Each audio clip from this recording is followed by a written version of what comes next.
At a luxury gala, a young black waitress stops beside a billionaire and quietly says, "My father had that same birthmark." The room keeps buzzing.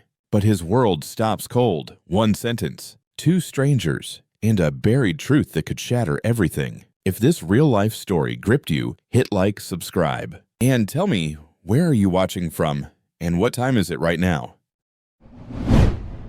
The clink of cutlery, the hushed murmur of conversations, and the distant velvet notes of a jazz quartet form the familiar symphony of the Zenith Charity Ball, a gala held annually in the shimmering grand atrium of the Thorn Nexus Tower in Metropole City. Elias Thorn, a titan of industry whose name graced half the soaring edifices downtown, sat at table 7, a silver fork paused mid-air, a perfectly grilled scallop awaiting its fate. His life was a meticulously curated tableau of control precision and unwavering success. Nothing was left to chance. Nothing truly unexpected ever penetrated the gilded cage of his existence. Then a voice, clear despite its tremor, sliced through the elegant din. "Good evening, sir. My late father had the same birthmark. Right there." Elias Thorn froze. The fork, an extension of his own unyielding will, hung suspended. He lifted his gaze, meeting the intense, unwavering eyes of the young woman standing beside him.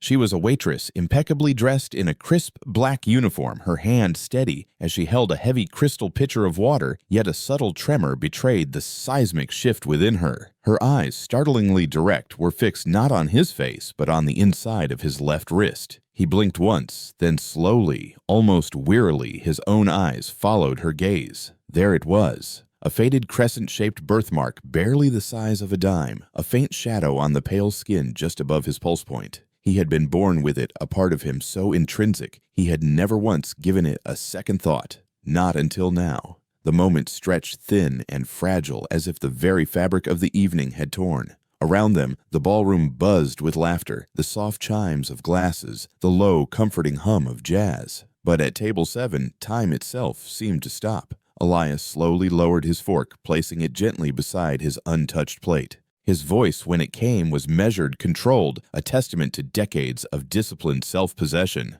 "I'm sorry," he said. The young woman Coraline took a small step back, her apron brushing the edge of the crisp white tablecloth. Her hand still gripped the water pitcher tightly, but the words once uttered hung heavy in the air between them, an unexpected weight that could not be retracted. I didn't mean to disturb you," she said quickly, a flush rising to her cheeks. "It's just, my mom used to say, if I ever met a man with a birthmark like that right on the wrist, I should remember it, because my father had one too." Elias's gaze sharp and piercing through the polite veneer he had cultivated for so long. His longtime assistant, a man of discreet efficiency named attorney Arthur Caldwell, seated to his right, leaned in immediately, murmuring something curt and cautionary. Elias didn't respond. His focus, absolute and unnerving, remained solely on Coraline. He was not angry, nor was he amused. He was stunned. His lips parted as if to speak, but no words materialized. The silence that followed was not empty, but thick with unspoken possibilities. Coraline, feeling the sudden suffocating weight of his intense scrutiny, nodded, swallowed a breath that felt too big for her lungs, and took another step back. She turned her movements stiff and made her way towards the kitchen entrance. As she walked, the sounds of the room crashed back into her ears, a jarring cacophony after the profound quietude of their exchange. She felt eyes on her, some curious, some dismissive, others simply indifferent. But she kept walking, her back straight, her gaze fixed on the swinging kitchen doors. Behind her, Elias watched her go. His shoulders had stiffened, a subtle tension settling into their usual relaxed posture. His left hand almost unconsciously drifted towards his wrist, his thumb brushing across that small, familiar mark. He hadn't thought about Adeline in years, decades in fact, and suddenly her name slammed into him with the force of a tidal wave. Adeline Hayes, Azalea Coast, 2001. The girl with the paint-stained hands and eyes like the fading edge of dusk. The girl his family had warned him would ruin him. The one he had let walk away because he hadn't had the spine, the moral courage to stand beside her. Adeline.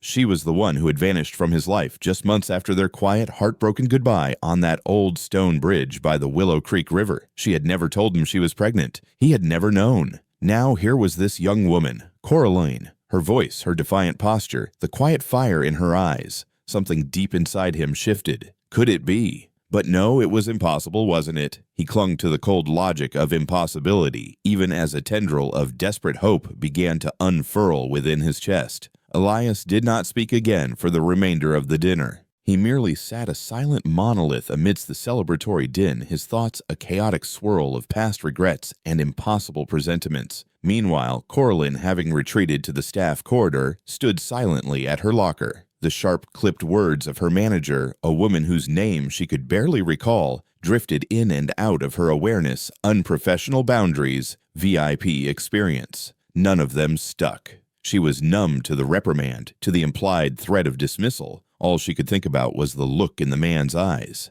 Not anger, she realized now, not even annoyance. It was recognition, the kind of look you give a memory that refuses to die, that haunts the quiet corners of your soul. That night, as the metropole city wind curled its way through the narrow alleys of the South Side district, Coraline sat alone in her small room. She didn't cry. She didn't pick up her sketchbook, a habit she usually turned to in times of emotional turmoil. She simply stared at the small creased photograph of her mother taped to the corner of her mirror. Adeline, age 21, holding baby Coraline swaddled in a hospital gown, her own face pale but radiant with new motherhood. Coraline reached into her drawer and unfolded a yellowed envelope with no address, no stamp. A letter her mother had written but never sent. The words, faded with time, were still achingly clear. To the man who never knew, if our daughter ever finds you, please be kind. Please be better than silence. Coraline's voice cracked as she whispered to the empty air the words, a raw, fragile confession. I think I found him, Mom.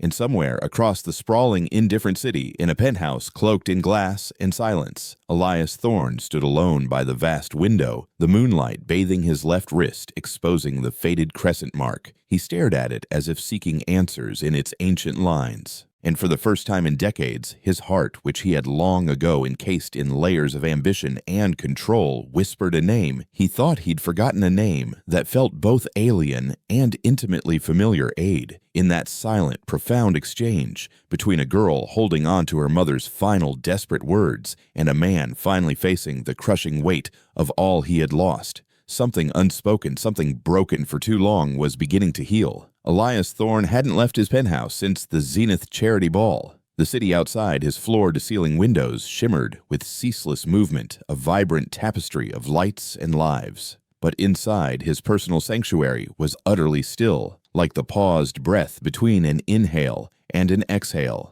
He hadn't eaten dinner. He hadn't checked the messages blinking insistently on his phone, the demands of his empire, now trivial and distant. He just sat in his oversized leather armchair, elbow resting on his knee, fingers tapping gently on the soft patch of skin on his left wrist. That girl, Coraline. Her voice hadn't left his ears, a haunting melody that resonated with buried regret. Her face, vivid and insistent, haunted his mind. And that name, Adeline Hayes. He hadn't uttered it aloud in 21 years, not since the humid, languid summer she had disappeared from his life. He closed his eyes, and the ghost of Azalea Coast came rushing back, not as a vague memory, but as a visceral, all-consuming experience. Humid evenings, the incessant chorus of crickets in the ancient magnolia trees, and Adeline standing barefoot in his family's meticulously manicured garden. She used to hum when she painted, oils mostly, bold colors, unapologetic strokes. He loved that about her. How she never apologized for being visible, for taking up space, for radiating an authenticity that both captivated and terrified him.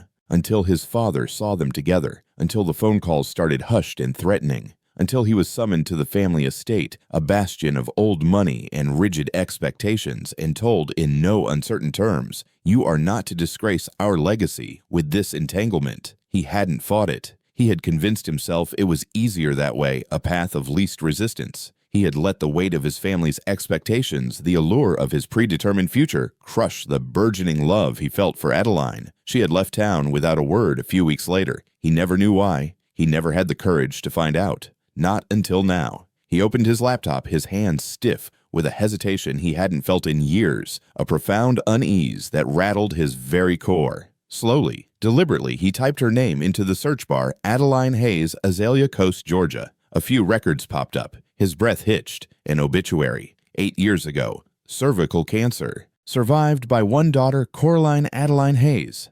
No father listed. His throat tightened, a sudden suffocating constriction. He clicked on the obituary photo. It was her.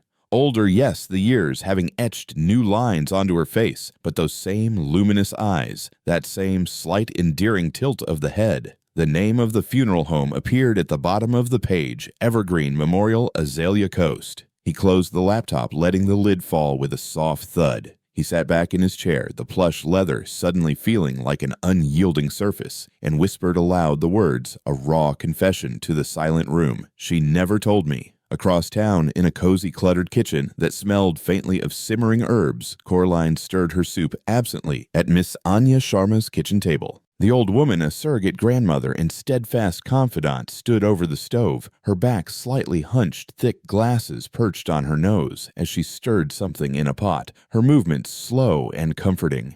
"He saw it," Coraline said softly, the words barely a whisper. "The birthmark." Miss Anya didn't turn, immediately continuing her rhythmic stirring. "He didn't say anything," Coraline continued, her voice tinged with a fragile wonder, "but I saw the way his hand shook." Miss Anya finally turned around, holding a wooden spoon, her eyes, shrewd and kind, fixed on Coraline. "Some men shake because they've seen a ghost child," she said, her voice raspy with age and wisdom. "Others because they see truth too late."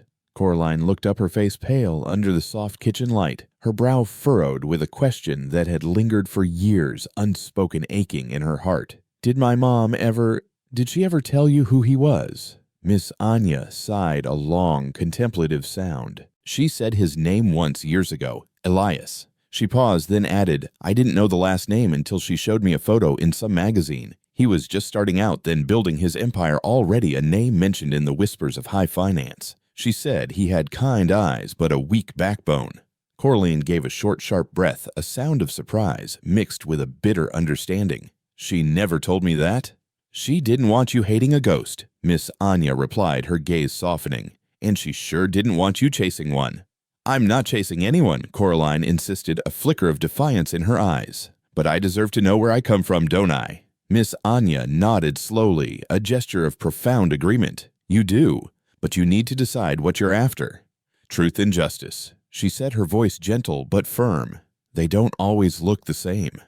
The next morning, Elias Thorne sat in his private office on the 38th floor of the Nexus Tower, files scattered across his polished mahogany desk. He had called in his personal investigator, a retired federal agent named Detective Cyrus Vance, a man who owed him more favors than he could count, a man whose silence was as valuable as his efficiency. "I need confirmation," Elias said, sliding the printed obituary and the small grainy photo of Adeline across the desk. "Her mother, Adeline Hayes. I need everything. Where she lived when she died, where the daughter's been." Cyrus Vance, ever discreet, raised an eyebrow, a subtle query in his gaze. "Is this legal or moral?" Elias met his eyes, unyielding.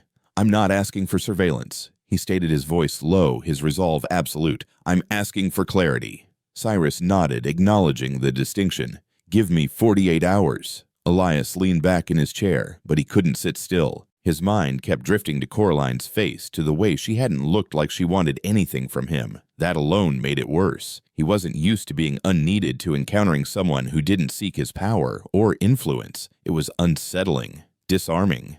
He picked up the letter again, the one that had been tucked into the digital file Cyrus Vance had scanned years ago, but which Elias had never bothered to read until now. It was one Adeline had written in 2002, in faded ink. The first line, stark and searing, read, "You never fought for me, but I hope you'll fight for her if she finds you." He set the letter down, the weight of her words heavy on his soul, and pressed his fingers to his eyes. For the first time in years, he felt the overwhelming, suffocating weight of a life half-lived, a life built on evasion and omission. That night, Coraline sat on her bed, the laptop warming her knees, her fingers hovering above the keyboard. She had typed and erased the same sentence 10 times, the words forming and dissolving like smoke. "I think I know who my father is." She switched tabs, clicking through article after article about Elias Thorne. His public persona was a meticulously crafted tapestry of power and philanthropy. A story caught her eye, an old interview where he mentioned he spent summers in Azalea Coast during college. Another article quoted him saying, "We build luxury on forgotten land, Forgotten land. Her stomach turned. She thought of her mom, how hard she'd worked at the downtown art studio, then taking on waitressing shifts after the cancer got worse. How Adeline had always said, "You don't need a name to know your worth." And yet, here Coraline was chasing one. She felt a profound dissonance between her mother's quiet dignity and the glaring absence of a father who had built an empire, perhaps on the very ground her mother once called home.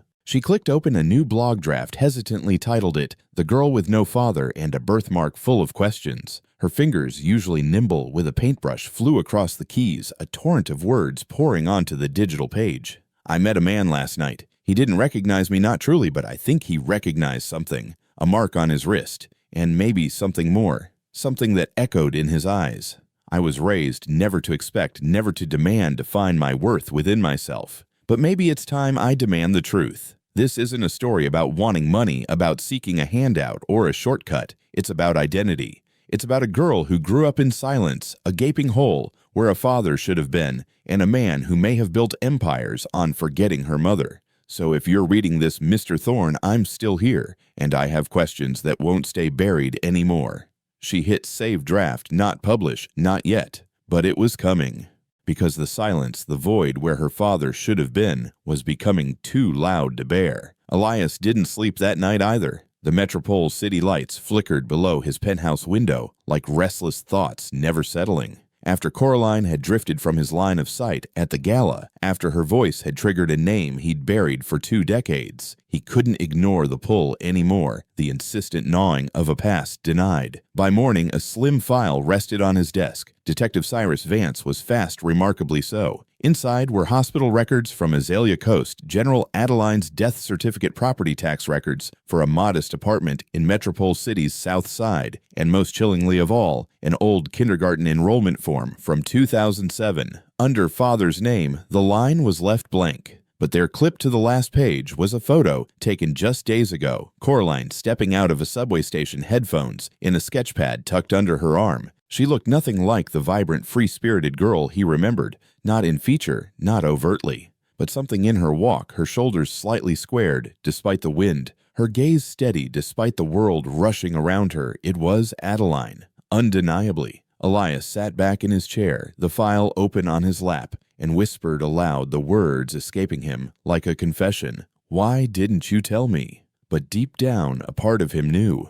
Because she tried, and he had been too cowardly to open the letters, too afraid to confront the consequences of his actions. Or maybe he admitted to himself with a crushing wave of honesty he hadn't wanted to be reminded of the one part of his past, not polished, not public, not meticulously planned. Coraline didn't tell anyone she'd gone to the Metropole City Public Library that afternoon. She found herself drawn there not for books, but for memory, for a quiet, hallowed space to think, to process, to simply breathe.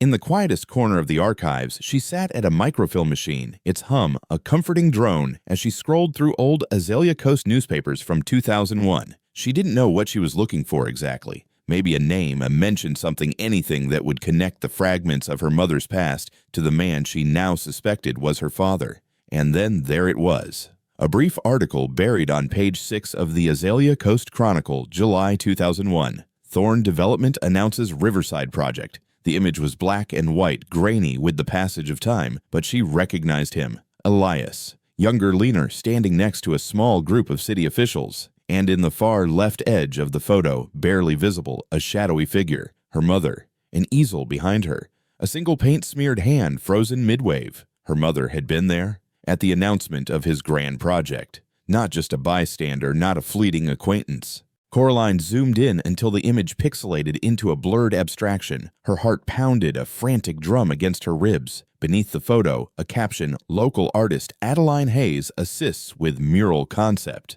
And that was it. No mention of what came next. No word on how Adeline left town. No headline screaming that she'd been erased from the story before it was ever truly written. Coraline sat back, her hands trembling, her throat thick with a mixture of shock and a slow-burning anger. All her life, she'd believed her father had simply disappeared, a ghost in her mother's past. But what if it wasn't that simple? What if someone had made her mother disappear instead? What if the silence wasn't accidental, but deliberate, a byproduct of ambition and power? The next morning, her blog post was no longer a draft. Coraline hit publish. Within hours, it had gone viral across small, interconnected corners of the internet forums for children of absent parents, communities of Black artists, and even a few thoughtful think pieces on wealth responsibility and the insidious nature of forgotten histories. Elias read it at his desk, every searing word. I don't want inheritance. I don't want headlines. I want answers. I want to know if the man with the billion-dollar buildings remembers the woman with paint on her hands. And if he doesn't, I want him to try. He closed the laptop slowly, the sound a soft click that echoed in the vast silence of his office. Something inside him settled a long-held tension finally releasing, and something else, something calcified and brittle cracked. He had spent years building an empire, adding zeros to his name, sculpting an image of unwavering control and impenetrable silence. But none of it had prepared him for a 21-year-old voice, raw and unyielding, asking if he remembered love, if he remembered the cost of his choices. He called Cyrus Vance again. "I need the contact number for Coraline Hayes." "Why?" Cyrus asked, his voice betraying a hint of surprise. "I'm requesting a meeting." Cyrus paused, sensing the profound shift in his employer's demeanor. "Sir, may I ask what you are hoping she'll say?" Elias didn't answer immediately. He stared out at the sprawling city, a world he had bent to his will, a world that suddenly felt hollow. Finally, he said, his voice quiet but resolute, "I'm not hoping for anything. I'm hoping to listen." When Coraline received the call from an unknown number, she didn't answer at first. She let it ring, her finger hovering over the screen, a sense of premonition tightening her chest. The voicemail was short, the male voice steady, calm, and utterly devoid of arrogance. "Miss Hayes, this is Elias Thorne. I'd like to speak with you privately at your convenience." She didn't call back that day, or the next. Instead, she took the train across town back to Miss Anya Sharma's apartment, a sanctuary of warmth and unwavering support. She found the older woman pruning her front window plants, her movements slow and deliberate, humming an old Ella Fitzgerald tune. "He reached out," Coraline said, standing hesitantly in the doorway, her voice quiet, almost breathless. Miss Anya didn't turn, continuing to carefully snip a withered leaf. "And what did you say?" "Nothing yet." Miss Anya finally turned, a knowing smile playing on her lips. "That's still saying something." Coraline stepped inside, dropping her bag near the couch, and lowered herself into the armchair across the room, the worn fabric of familiar comfort. "Do you think he knew?" she asked quietly, the question heavy with a lifetime of longing and resentment. "All this time?" "I think some men don't ask the question because they're afraid of the answer," Miss Anya replied, her gaze distant as if observing a universal truth. "And others because they already know." Coraline looked out the window. A kid on a bike rode past, laughing, the sound innocent and carefree. Somewhere in her chest, a sharp ache twisted a complex knot of emotions she couldn't untangle. "Do I meet him?" She asked, the words an admission of profound uncertainty. Miss Anya's eyes met hers. "That depends. Are you looking for a father or just the truth?" Coraline didn't answer. She didn't know. The two concepts felt inextricably linked, yet impossibly separate. Later that evening, she stood on the corner of Jackson and 19th, the cool evening air biting at her cheeks, her phone in hand, the screen glowing, a single number displayed. One number, one chance. She dialed. It rang only once. "Mr. Thorne," she said softly, the name feeling foreign on her tongue, heavy with unspoken history. A pause. "Yes, Coraline." She nodded, then remembered he couldn't see her. "Yes, I got your message." "I appreciate that," he said, his voice calm, polite, but not cold. It held a vulnerability she hadn't expected from a man of his stature. "Would you allow me to meet you tomorrow morning, just to talk?" Coraline hesitated. The word caught in her throat, a lifetime of silence, of waiting, of wanting, holding it hostage. But then she remembered her mother's letter, yellowed and fragile, the words, a silent plea. Be better than silence. "Yes," she said, the word a quiet act of defiance, of courage. "Tomorrow, 10 a.m., I'll send you the cafe address." And as she hung up, something heavy inside her loosened. Not disappeared, not yet, but moved, shifted, making room for possibility. Tomorrow would come. And with it, maybe the beginning of something that had been denied to them both for far too long. The bell above the cafe door gave a soft chime as Coraline stepped inside. It was a small corner place on the south side, not far from the old art supply store her mother used to frequent. The wood-paneled walls were lined with local paintings, some vivid and modern, pulsing with contemporary energy, some so old they looked like memories themselves, faded yet resonant. She had chosen this cafe deliberately. If she was going to face the man who might be her father, she wanted the walls around her to remember her mother, to echo with the familiar comfort of artistic expression. Elias Thorne was already seated in the back alone. No assistant, no briefcase, no entourage. Just a dark wool coat folded neatly over the chair beside him, and a porcelain cup untouched on the small round table. He seemed almost diminished without the usual trappings of his power, a man stripped down to his essence. Coraline hesitated for just a second, a flicker of doubt, then crossed the room, her footsteps surprisingly steady. He stood when he saw her, a gesture of respect, a silent acknowledgement. "Coraline," he said, softly her name, a quiet breath in the intimate space. She nodded. "Mr. Thorne." He gestured to the seat across from him. She sat without taking off her coat, a silent shield. Neither spoke at first. The silence this time was different from the one at the gala. It was not born of shock, but of an immense shared weight. Coraline didn't want to go first. She had gone first her whole life. First to ask, first to care. First to be left waiting. Let him speak. Elias cleared his throat, a small nervous sound that seemed out of place for a man of his stature. "Thank you for agreeing to meet," he said. Coraline looked him directly in the eye, her gaze unflinching, direct. "I didn't do it for you." He accepted that, his expression unreadable, a slight tightening around his jaw. "I understand." Silence stretched again, but this time it wasn't awkward. It was heavy, shared, a silence born of mutual burden of a past that had shadowed both their lives. "I read your blog," he said finally, his voice low, almost a murmur. "All of it. Then you know why I'm here." Her voice was firm, resolute. He nodded slowly. "You want answers." "No," she said, her voice sharpening a steel edge beneath the quiet surface. "I deserve them." His jaw tightened further, a muscle twitching beneath his skin, but he didn't argue. He simply accepted her declaration, her rightful demand.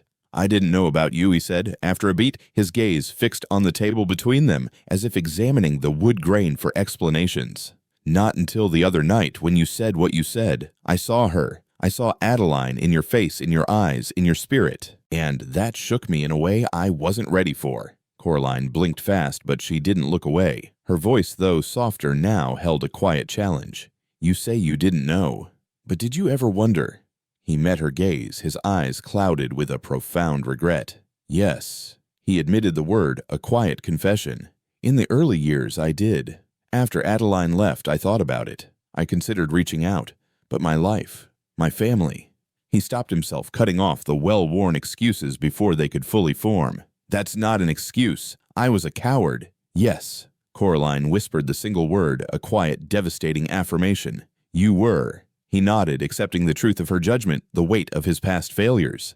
"And I will live with that for the rest of my life." The coffee between them went cold untouched, as if the profound emotional chill had seeped into the very atmosphere of the cafe. "She painted you, you know," Coraline said suddenly, the words bursting forth unexpected like a hidden spring. "My mom. She painted you even when she hated herself for it. Every canvas was a memory you didn't earn." Elias's throat moved a visible swallow, but he said nothing. He simply absorbed the painful truth, the depth of her mother's lingering connection, her unrequited grief. "She said you had kind eyes." Coraline added, her voice more brittle now, teetering on the edge of tears. "I never believed her. Until now." Elias leaned forward, his elbows on the table, hands clasped tightly, a posture of supplication. "I would give anything to undo what I failed to do back then," he said, his voice raw with regret. "But I can't. All I can offer now is whatever truth, acknowledgement, or presence you'll allow me to give." Coraline stared at him, studying every line in his face, the fine wrinkles near his eyes, the silver near his temples, the subtle weight of time, and perhaps of newfound burden. "I'm not here for your money or your name," she said, her voice clear, resolute. "I don't want a house or a trust fund." "I believe you," he said quietly, his gaze steady. "I just want to know." Her voice caught a sudden tremor, threatening to overwhelm her, but she steadied it, summoning a deep reservoir of strength. "Did you love her? Did you love my mother?" He didn't look away. His eyes, though shadowed with regret, were unwavering. "Yes, I did." He confessed the words, a long-delayed truth. "More than I had words for back then. More than I had the courage to admit. Coraline's eyes welled, but she blinked the tears away before they could fall, refusing to let them betray the quiet strength she had cultivated. "And me?" she asked, even softer now, the question fragile with vulnerability. "Do you think, if you'd known, would you have wanted me?" Elias reached into his coat pocket and pulled out a folded photograph, creased and faded with the years. He placed it gently on the table between them. Coraline leaned forward, her breath catching. It was a black and white photo of Adeline standing barefoot beside a river, her silhouette unmistakable against the bright water. And she was pregnant, her hands resting gently on her belly. She looked radiant, strong, beautiful, and utterly alone. "She sent this to me once," Elias said, his voice barely a whisper, thick with buried emotion. "It came in a batch of letters my old assistant had held back from me. I only found them after he passed away last month. A box marked 'Do Not Forward' showed up at my office. This photo was inside." He looked at Coraline, his eyes filled with a raw honesty.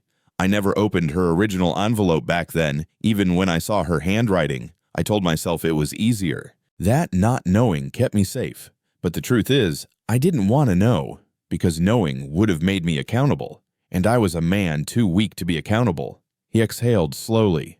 "I'm not asking you to forgive that Coraline," he said, his gaze pleading. "But I am asking if you'll let me try now." For a long, profound moment, Coraline couldn't speak. The room felt smaller, the light streaming through the window seemed more golden, and her mother's voice echoed again in her memory, a gentle guiding whisper. "If he ever shows up, don't hate him. Just ask him if he's different now." She met his eyes again. "I don't hate you," she said, the admission surprising even herself. "But I don't know you, and I don't know what to do with that." "You don't have to decide today," he said gently, his voice kind, understanding. "Or tomorrow. I'll take what you offer." The waitress brought fresh coffee, but neither reached for it. The moment was too fragile, too significant for such mundane distractions. Finally, Coraline reached into her bag and pulled out a small hand-drawn sketch, its edges worn from years of being carried. She placed it beside the photo, her hand trembling slightly. It was a portrait of Adeline, smiling, her head tilted, and a faint moon-shaped birthmark drawn on the wrist of the woman's imagined companion. Elias stared at it. His hands trembled as he touched the edge of the paper, the simple lines conveying a heartbreaking innocence, a child's unspoken wish. "You drew this?" he asked, his voice thick with emotion. "I was 10, Coraline said, her voice soft, distant. "I didn't know what you looked like, so I made you up. I imagined a kindness my mother spoke of." He swallowed hard, the silence stretching again between them, filled with the weight of that imagined kindness. "You gave me more kindness than I deserved," he whispered, his voice raw. She stood, slipping her bag over her shoulder, ready to leave. "This isn't kindness," she said, her voice steady, now resolute. "This is memory. This is truth." He nodded, accepting her terms. "Will you let me see you again?"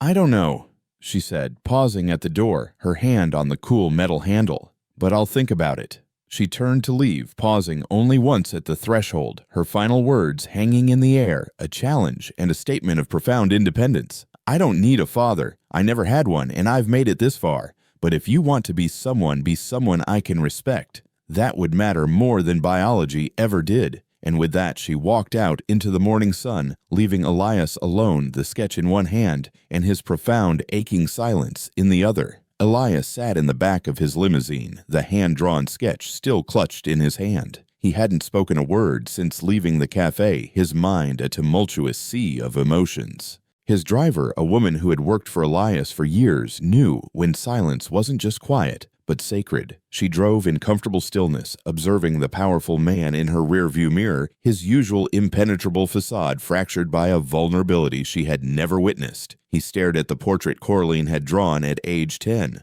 The pencil lines were shaky, hesitant, the proportions imperfect, the figures almost childlike in their simplicity. But there was something in it, something heartbreakingly hopeful. A child imagining a man she'd never met, yet daring to believe he could be good, worthy of connection. It was an act of faith, a leap of imagination he had never allowed himself. When he returned to the penthouse, Elias went straight to his study. No coat removed, no lights turned on. The late afternoon sun filtered in through the tall windows, casting long, dramatic shadows across the vast, empty floor. He walked to his desk, his movements deliberate, imbued with a newfound purpose. He unlocked the bottom drawer, the one he hadn't opened in years, the one that held the fragments of a past he had systematically erased. Inside were 3 envelopes yellowed with time, all addressed in the same delicate, familiar handwriting. Adeline's. He picked up the first one, his fingers steady, now devoid of the trembling that had afflicted him for days. He opened it for the second time in his life, the first time having been a fleeting, panicked glance, before consigning it to this drawer. There was no more avoidance now.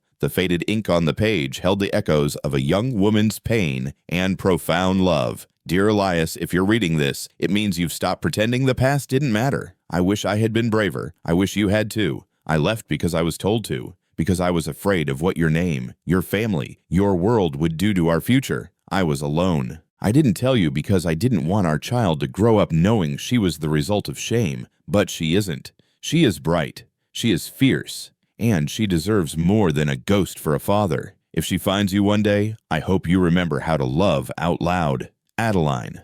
Elias sat back in his chair, the paper trembling in his hands now, a tremor born not of fear, but of a shattering grief and profound regret. He'd built a career on controlling every outcome, anticipating every risk, meticulously planning every move. But no business deal, no hostile takeover, no investor had ever left him this exposed, this vulnerable, this utterly undone. And yet, Coraline had, with a look, with a drawing, with a single challenging sentence, be someone I can respect. He folded the letter this time with meticulous care and placed it in his inner coat pocket. This one he would keep close, a constant reminder of the truth he had denied for so long. Coraline didn't tell Miss Anya Sharma about the meeting right away. That night she just sat at the kitchen table slicing apples with robotic precision, listening to the evening news hum softly in the background. Miss Anya, with her intuitive wisdom, knew better than to press. She simply continued her quiet work, creating a space of comfort and patience. Finally, Coraline spoke, her voice flat, emotionless.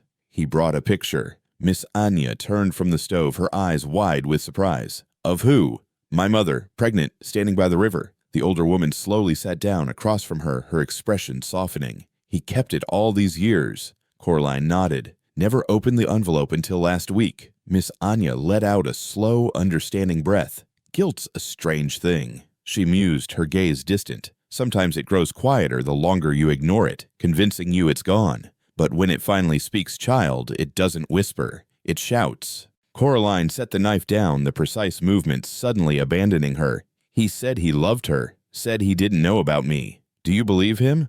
I don't know, Coraline admitted, the honesty, raw, vulnerable. I want to, but I don't know if that's because it's true or because I need it to be.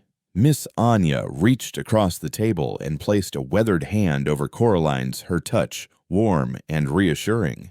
Needing something doesn't make it any less real, she said gently, just makes it human. The next morning, Elias Thorne made another call, this one to his lawyer, Arthur Caldwell. I need to amend my will, he said, his voice devoid of his usual detached authority. There was a pause on the other end, a flicker of surprise from the usually unflappable attorney. Are we talking percentages or people, Mr. Thorne? Both, Elias said, his gaze fixed on the letter from Adeline now resting on his desk. There's someone I need to include. Her name is Coraline Hayes.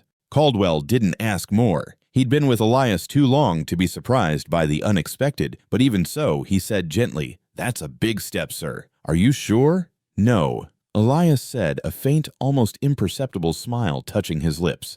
But it's the first step I've been afraid of in years. That tells me it matters. After hanging up, Elias spent the rest of the day reviewing old documents, foundation plans, property deeds, and significantly letters Adeline had once sent to his office, letters that had never made it past his assistant's desk, stamped with a stark "Return to sender" in red. Adeline had tried to reach him. She hadn't vanished. She had been turned away. The realization was a gut punch, a painful confirmation of his own complicity, his own engineered ignorance. He stared at that envelope for a long time, the faded red stamp a stark symbol of his past indifference. Then, with a new, quiet determination, he placed it next to Coraline's childhood sketch on his desk. If Adeline had fought to be seen, to have her truth acknowledged, he would not let her daughter remain invisible any longer. That evening, Coraline checked her email. A message from Elias Thorne. No subject line, just a simple, profound statement. "You don't owe me anything, but I owe you both acknowledgement. I'm holding a press event in 3 days. Not for publicity, for truth. I won't mention your name unless you allow it, but I want to tell the world what I didn't have the courage to say 2 decades ago, that she mattered, and so do you." Coraline read the message 3 times, her heart thrumming a strange rhythm in her chest. Then she closed her laptop and stepped out onto the apartment balcony. The metropole city stretched below her, vast and indifferent, its lights a cold, impersonal glow. And yet somewhere in it, something was shifting, something ancient like silence breaking after too many years, a long-held secret, finally finding its voice. She didn't know yet if she wanted the world to know her name to be tethered to this powerful, complex man. But she knew one thing. If Elias spoke, if he truly stood up not for her, but for the woman who raised her for Adeline, then maybe she wouldn't have to carry the weight of being forgotten anymore. Inside, she opened her old sketchbook, the one her mother had given her on her 15th birthday. On the first page, a note in Adeline's flowing handwriting: "Art is truth with a heartbeat. Use it when the world stops listening."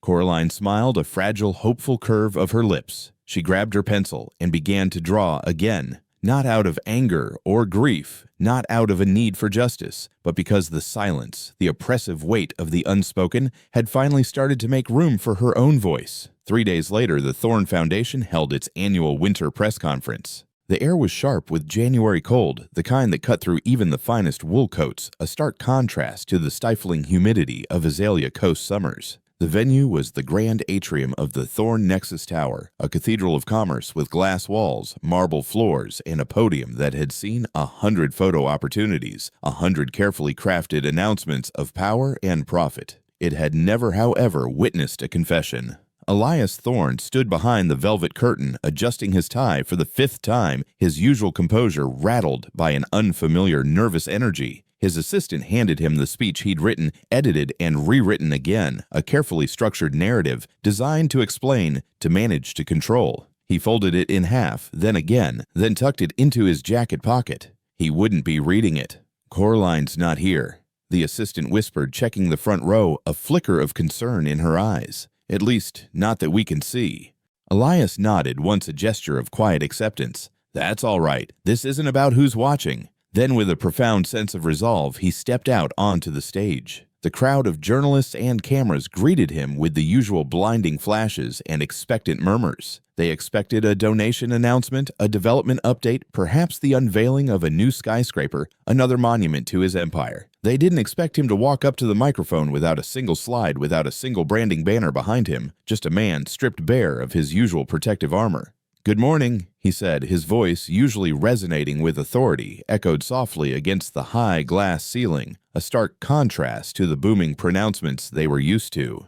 "Thank you for being here. Today I was supposed to talk to you about investment growth and community expansion, about the future of Thorn Industries. But instead, I'm going to talk about something else. Something I should have said a long time ago." He looked down his fingers, brushing the folded speech in his pocket, a silent rejection of the prepared words. Then he met their eyes again, his gaze clear, unwavering, imbued with a newfound truth. "In 2001, I fell in love with a woman named Adeline Hayes." He began the name, once buried deep, now spoken aloud, filling the vast space. "She was a painter. She was brilliant, stubborn, compassionate, and she was black." A few people in the audience shifted in their seats, a ripple of quiet surprise, perhaps discomfort. Elias didn't flinch. He continued, his voice gaining strength, his words precise, unyielding. "At the time, I let fear guide my silence. My family, my reputation, my status, my perceived legacy. I let all of it speak louder than my heart. I walked away from her.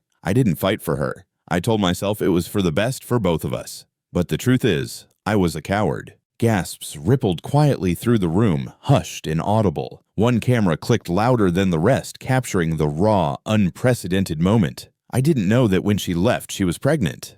Elias continued the words, a painful admission, a public revelation of a decades-long omission. "She didn't tell me. Maybe she couldn't. Maybe she didn't trust me to stay, to stand by her, to value her over my own convenience. And I don't blame her. I had given her no reason to trust me." Elias paused, letting the room settle into the profound weight of what he had just said, allowing the truth to sink in, to resonate. 21 years later, her daughter found me. Not with a lawyer, not with anger, not with demands for retribution or wealth. Just a quiet voice. And a question I wasn't ready for. "Hi, sir. My late father had the same birthmark. Right there." He lifted his hand briefly, his thumb brushing the inside of his left wrist, a silent public testament to the mark that had shattered his carefully constructed world. "I don't tell you this for sympathy," he stated, his voice now imbued with a quiet power, a newfound authority that transcended his usual corporate gravitas. "I tell you because silence has a cost. Because love is not something we should be afraid to speak, no matter how powerful we are, how much we have to lose, because the absence of action can be a betrayal just as deep as a lie." He stepped back from the microphone for a breath, his chest rising and falling, a visible sign of the emotional effort this confession demanded. Then he added, his voice low, filled with a quiet, fierce resolve. "I failed two people and I can't change that, but I will spend the rest of my life honoring them." Then he walked off stage. No questions, no press release, just the truth finally profoundly spoken aloud. Across the city, Coraline sat on the worn couch and Miss Anya Sharma's living room laptop opened the live stream playing. The image was grainy, pixelated, but the words Elias's words came through, clearly resonating with an undeniable force. She didn't move. Not when he said her mother's name, the sound of it for the first time, not a whisper from her own lips, but a public declaration. Not when he called himself a coward, stripping away the layers of his carefully cultivated image. Not even when he described her voice, the quiet voice that had initiated this seismic shift. Only when he lifted his wrist, revealing the crescent birthmark to the world, did she exhale a long, shaky breath, as if a lifetime of held tension was finally releasing. Miss Anya stood nearby, arms folded, a dish towel hanging from her shoulder, her eyes fixed on Coraline's face. "He did it," she said softly, her voice filled with quiet awe.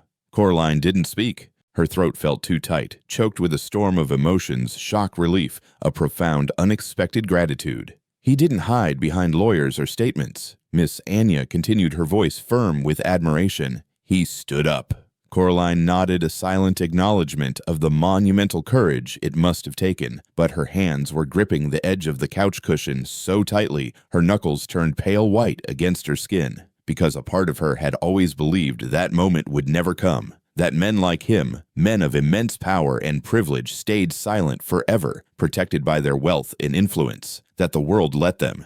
And yet he had spoken. He had faced the truth raw and unvarnished. That evening, Coraline walked alone through the sprawling expanse of Riverbend Park, bundled in her mother's old coat, its familiar scent a comforting embrace. The lake wind bit at her cheeks, sharp and invigorating, but she didn't mind. She walked until the sun dipped low, casting a final molten gold over the frozen water, a poignant farewell to the day. When she reached the statue of the painter along the garden path, the one Adeline used to sketch when Coraline was little, she stopped. She pulled out a small white envelope from her bag. She'd written it last night, just in case, a letter that felt both fragile and immensely powerful. She opened it again, reading the words one more time, a quiet confirmation to herself.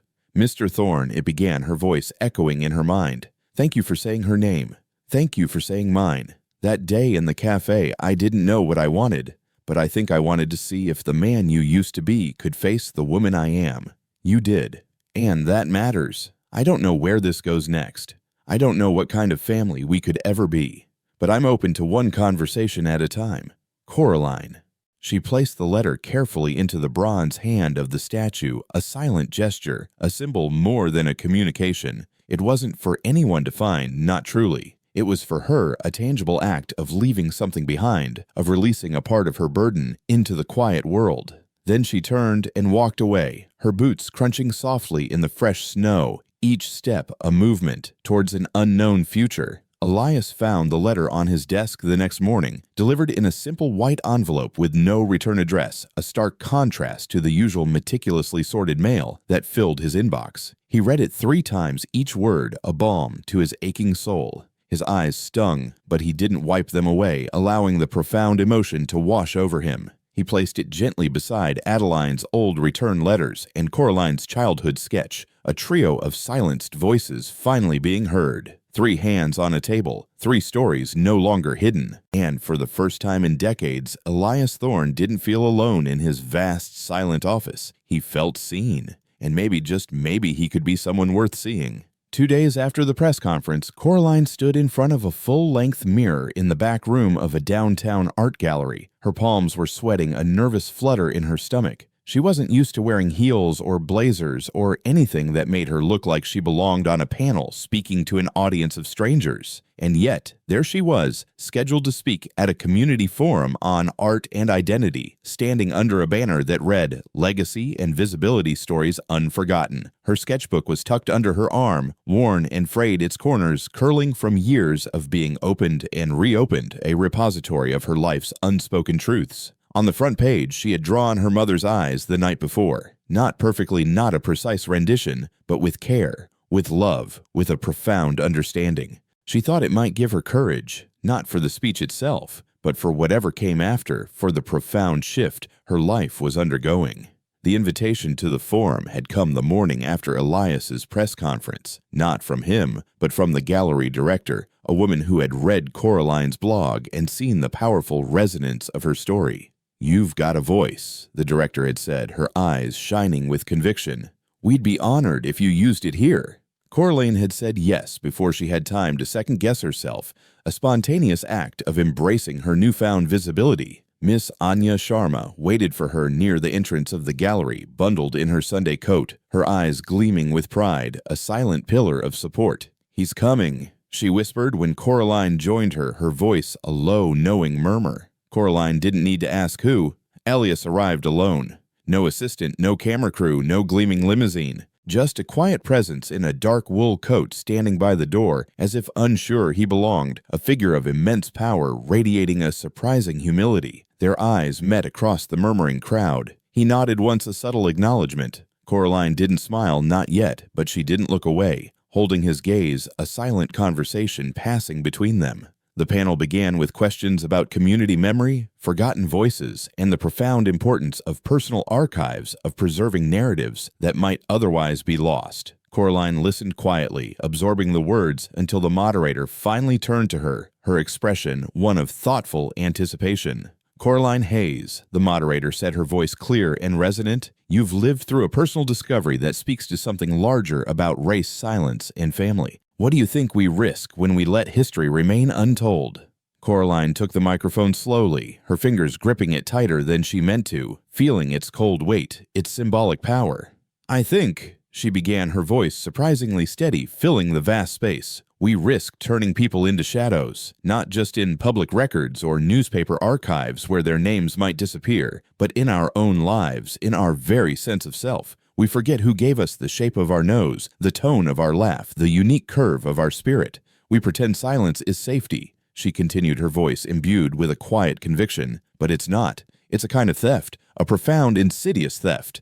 A pause, then quietly, her gaze sweeping across the room, briefly meeting Elias's eyes, a face that held both sorrow and a burgeoning pride. "My mother was erased, not loudly, not violently, but gradually, insidiously, and I lived with the echo of that absence, the void of her unacknowledged story. I didn't know my father's name until recently, but I always knew there was something missing, something deliberate, a silence that felt like a planned omission.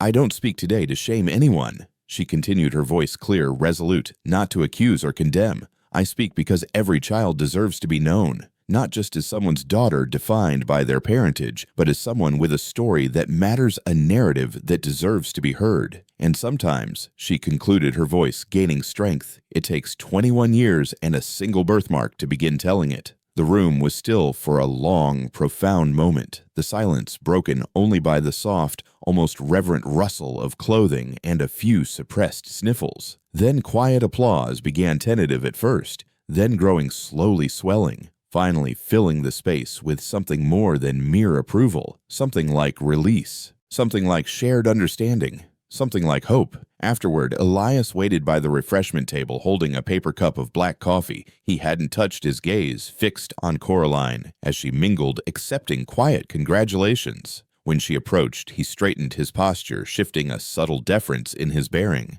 "You spoke like someone who knows herself," he said gently, his voice low, filled with a quiet admiration. "I'm trying to," she replied, her gaze steady, accepting his compliment with a newfound grace. There was a pause between them. Not tense, not awkward, but honest, filled with the unspoken weight of their evolving relationship. "I meant what I said," Elias continued, his voice firm, sincere. "I don't want to push myself into your life, Coraline, but I want to be there. If there's room, even just a corner." Coraline looked down, then up again, her expression thoughtful, vulnerable. "I don't have answers. I still feel fragile around all this. Around you." "I know," he said, his voice soft, understanding. "But I think maybe we could take one step at a time, a slow, deliberate path." Elias allowed himself a small, tentative smile, a rare glimpse of genuine warmth. "I can walk slowly." They stood in silence for a few moments more, watching people mingle, listening to the sound of conversation ripple around them, a mundane backdrop to their profound, quiet exchange. Then Coraline pulled something from her bag, a small wrapped box. "Here," she said, offering it, her hand outstretched. He opened it carefully, his fingers unhurried, as if unwrapping something infinitely precious. Inside was a framed print of the sketch she had drawn at age 10, the one she had shown him at the cafe. Her mother herself and the imagined father, all three with matching crescent birthmarks on their wrists. But now Coraline had added something new, a powerful, tender addition, a caption at the bottom, handwritten in pencil. "We were never lost, just waiting to be found." Elias's fingers curled around the frame, his eyes watering, but he didn't wipe them away. The tears were not of sorrow, but of a profound, overwhelming recognition. "Thank you," he said quietly, his voice thick with emotion, "for letting me be part of your truth." Coraline nodded. "Truth deserves witnesses," she replied, her voice soft yet resolute. "Even late ones." They didn't hug. Not yet.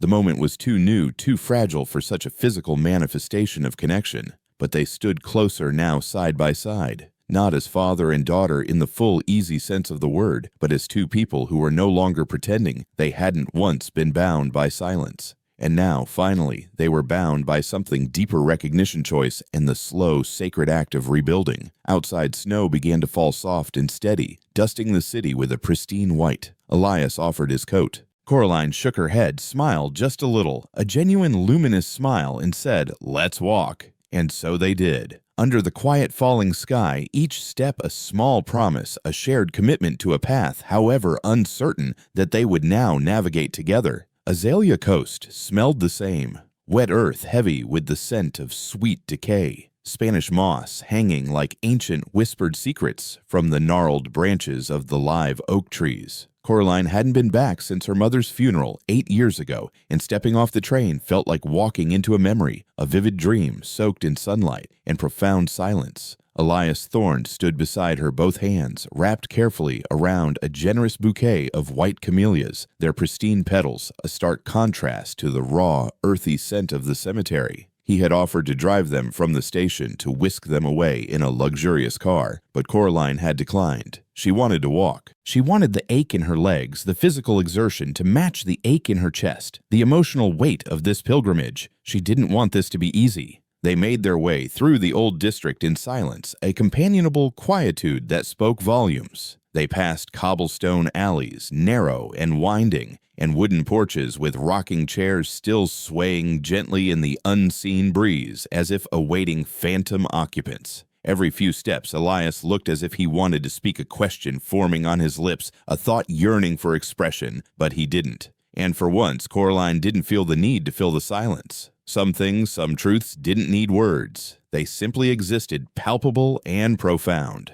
When they reached Quietude Gardens, the old cemetery nestled on the edge of town, the late afternoon sun spilled through the magnolia branches, dappling the gravestones with soft, ephemeral gold. Coraline paused at the ornate iron gate, her hand resting on the cool metal. Elias did too, mirroring her hesitant stillness.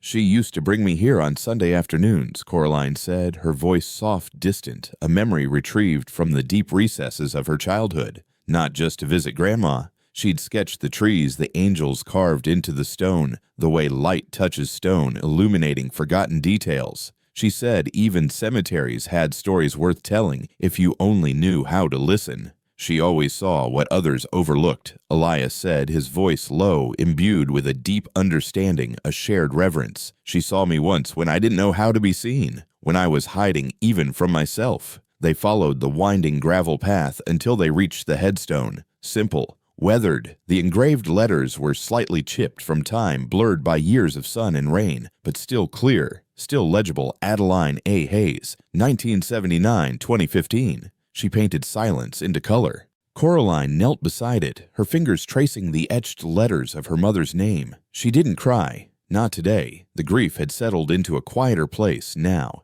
A deep, pervasive ache that was no longer raw, no longer a fresh wound, but a part of her forever. Elias stepped forward and gently placed the bouquet of white camellias at the base of the grave, the pristine flowers, a silent offering. He remained standing, his tall frame unmoving, his expression unreadable, a quiet monument of regret and love. Then he reached into the inside pocket of his coat and took out something wrapped in velvet.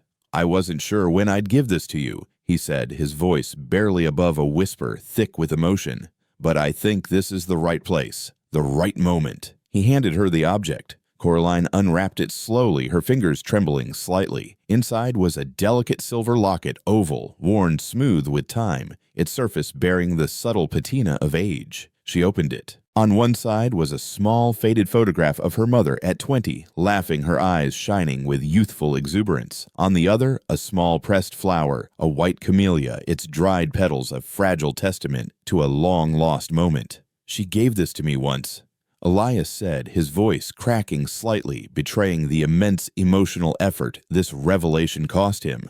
"After our last night together before she left. I didn't wear it. I didn't even open it again until last week, after you found me." Coraline held it in her hand, her thumb tracing the smooth edge of the locket, feeling the cool metal against her skin.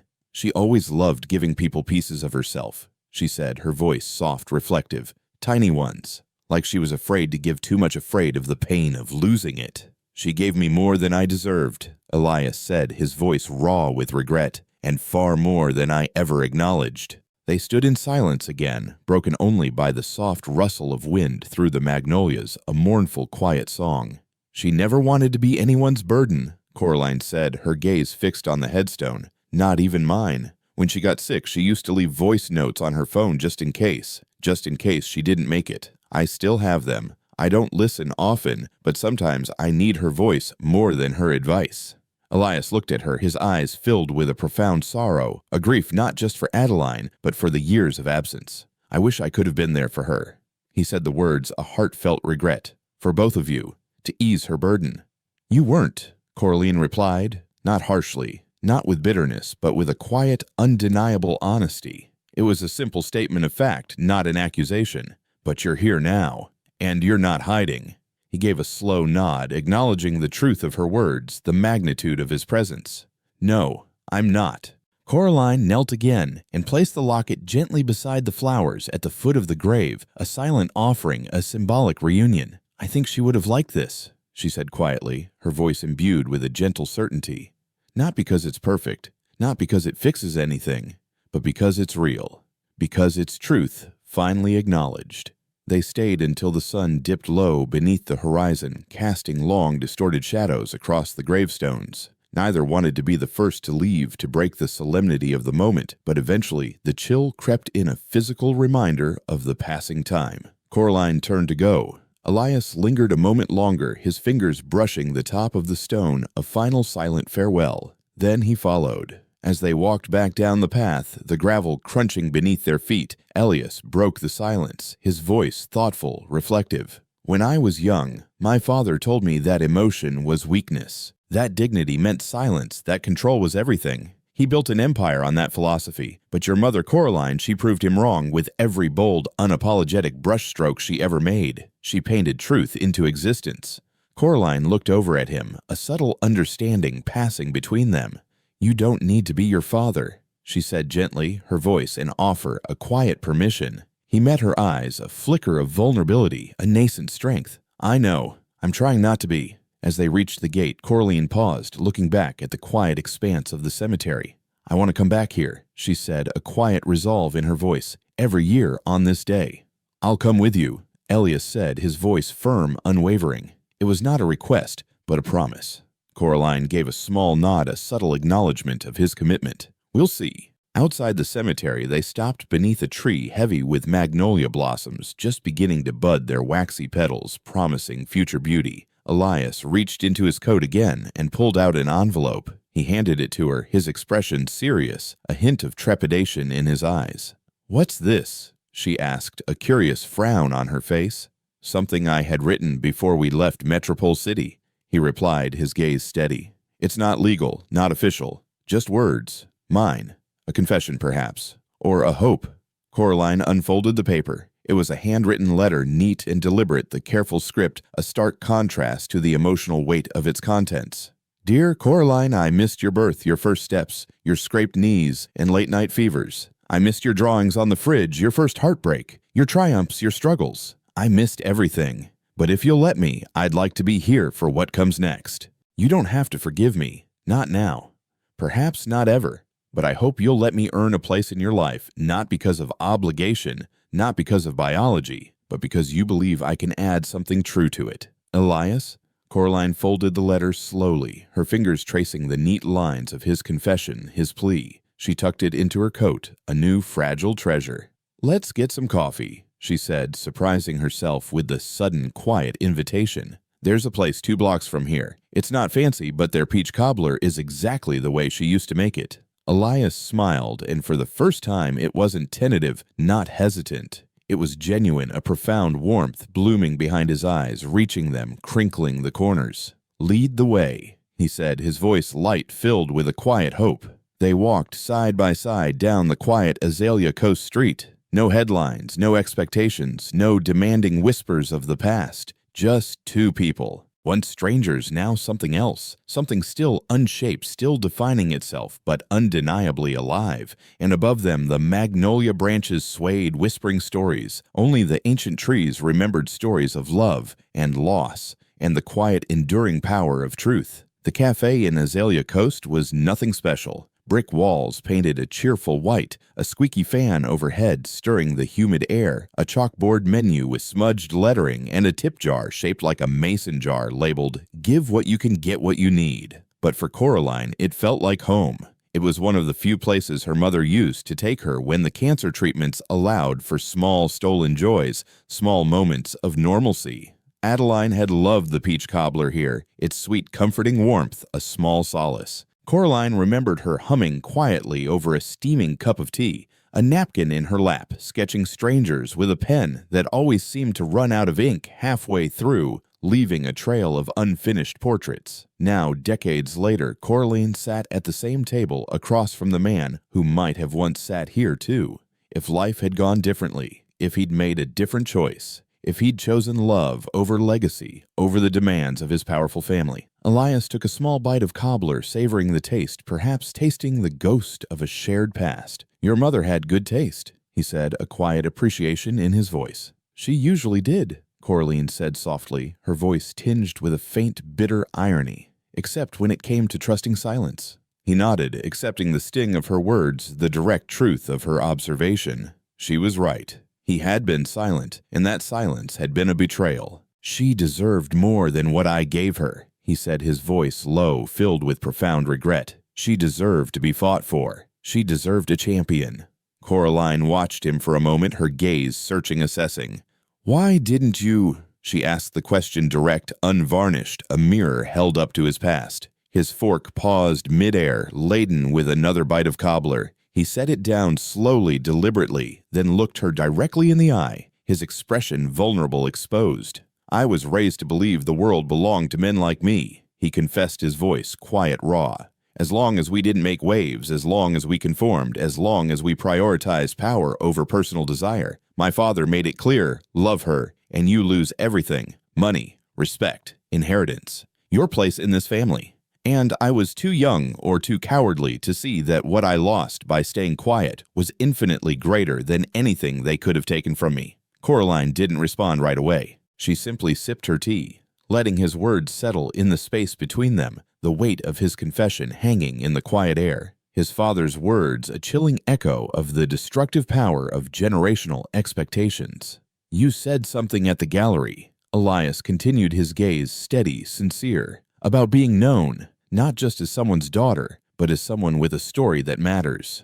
"Coraline," he said, his voice gaining a quiet intensity, "I want you to know you matter. Not because you're my daughter, not because of our shared biology, but because of who you've become despite everything I wasn't." The words weren't perfect, perhaps, but they were real, profoundly authentic, and that mattered more than any eloquence. Coraline looked down at the locket now hanging from a thin silver chain around her neck, the one he'd given her at the cemetery. She rubbed her thumb over its smooth, worn surface, a physical connection to the past, to her mother. "You know, I used to imagine you showing up at school when I was little," she said, her voice soft, distant, a memory pulled from the depths of her childhood longing. "Standing by the door at parent-teacher night, just once. I didn't care if you were rich or famous. I just wanted someone to show up, to claim me." Elias's jaw tightened, a visible clench of regret, of a pain that could never be truly assuaged. "I hate that I wasn't there." He whispered the words in anguished admission.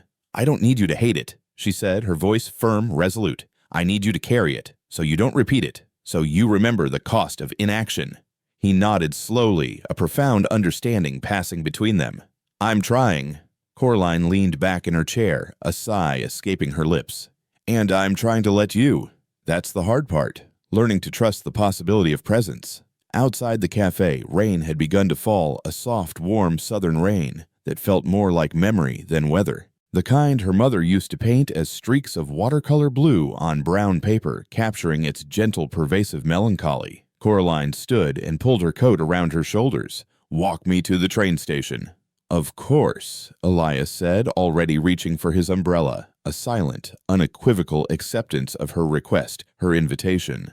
They walked slowly down the wet sidewalk, neither speaking at first. The sound of the rain, a soft curtain around them. They passed old bookstores, their windows glowing with the promise of untold stories, and empty porches, their rocking chairs still and silent. They moved in step, the sound of their shoes muted by the gentle rain, a rhythm of quiet companionship. At the station, Maya paused under the awning, the shelter a temporary reprieve from the soft drizzle. "This doesn't fix everything," she said, her voice thoughtful, realistic. "There's a lot we won't get back. Years, memories, a lifetime." "I know," he said, his voice quiet, accepting. "But it's something. A start, a new path." She studied him. This man who looked like power, who exuded control, but now carried humility in his spine like a new kind of strength, a quiet, profound resilience. "My mom once said that love wasn't just about being there," Coraline said, her voice soft, recalling her mother's wisdom. "It was about staying, even when it's inconvenient, even when it hurts, even when the world tells you to leave." "I'm not leaving," Elias said, his voice firm, resolute, a promise etched in the quiet air. She looked at him for a moment longer, then did something she hadn't done before, something that felt both momentous and utterly natural. She stepped forward and hugged him. It wasn't long, it wasn't tight, but it was full. It was an embrace filled with unspoken forgiveness, with tentative acceptance, with a profound shared understanding. And when she pulled away, she said, her voice imbued with a quiet hope, "Next year, same day, Magnolia Tree. I'll be there." He smiled, something warm blooming behind his eyes, lighting them from within. "I'll be there," he said, his voice choked with emotion. "Even if you're not, I will be here." She stepped onto the train without looking back. Not because she didn't care, not because she was indifferent, but because she finally didn't have to wonder if he'd disappear. Not anymore. Elias stood on the platform long after the train pulled away, a silent sentinel. His umbrella lay forgotten at his side, the rain tracing lines down his face, blurring the boundaries between water and tears. But he didn't move. He felt them not as drops, but as permission. Permission to feel, permission to regret, permission to rebuild, to finally, truly live. Back in Metropole City, a week later, Coraline returned to the art studio where she taught on weekends, a familiar sanctuary of creativity and shared expression. One of her students, a girl barely 10, her eyes wide with a child's earnest curiosity, asked her if grown-ups ever got scared. "All the time," Coraline answered with a smile, a genuine warmth in her eyes. "But some of them keep showing up. They keep trying even when it's hard. That's where the real bravery lies." Later that night, she added a new drawing to her sketchbook, a quiet act of creative catharsis. It was of 3 hands, one weathered and strong, one youthful and resilient, and one that held both a bridge between generations. And on each wrist, drawn with meticulous care, the same crescent birthmark. Not a label, not a burden, but a legacy rewritten. Sometimes Coraline reflected family isn't built in hospital rooms or at festive holiday dinners, not in the traditional easy ways. Sometimes it's forged in rain and silence, in the quiet solitude of shared grief. Sometimes it's built in truth spoken late years after it should have been uttered, but spoken nonetheless. And sometimes, profoundly irrevocably, it begins with a choice someone once failed to make, a choice that finally, courageously is made. The future was unwritten, filled with unknowns, but for the first time, Coraline felt a profound sense of peace. The story finally was truly her own. Thank you for staying with us until the very end of this story. This wasn't just a tale of family and legacy. It was a heartwarming story about silence, truth, and the courage to show up. Maybe for you it echoed a real-life story, or maybe it reminded you of someone you've lost, or someone you're still waiting for. Wherever you're watching from in the world, thank you. Your presence here means more than you know. If this story touched your heart, please consider giving it a like, subscribing, or sharing it with someone who needs a story like this before sleep. A quiet, honest bedtime story to remind us we're not alone. And now I'd love to hear from you. What did this story stir up in you? Drop a comment. Tell me where you're from. Let this space be one where stories bring us closer. Your support keeps these stories alive. Truly. Until the next chapter, with gratitude and heart. See you again soon. Join us to share meaningful stories by hitting the like and subscribe buttons. Don't forget to turn on the notification bell to start your day with profound lessons and heartfelt empathy.